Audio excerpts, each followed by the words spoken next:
Updating your legal name on Trello is a straightforward process. Follow these steps to ensure your name is changed quickly and efficiently. Step 1. Log into your Trello account. Visit the Trello website and log in using your credentials. Make sure you are using the account for which you want to update the legal name. Step 2. Access account settings.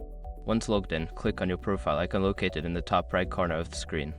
From the drop-down menu, select Settings to access your account settings. Step 3. Edit your profile. In the Settings menu, look for the Profile section. Here, you will find the option to edit your name. Click on the Edit button to proceed. Step 4. Update your legal name. Don't continue before doing this. A lot of online accounts end up exposed in breaches without people even realizing it. Use SROC to constantly monitor your email and accounts and get alerted immediately if your information gets leaked online. It scans billions of breach records 24/7 in the background. And honestly, for a few dollars a month, it's something everybody should probably have. Link in the description. Step 5. Save changes.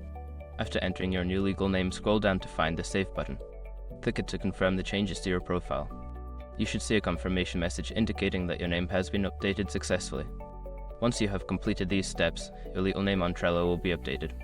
If you encounter any issues, consider reaching out to Trello support for assistance.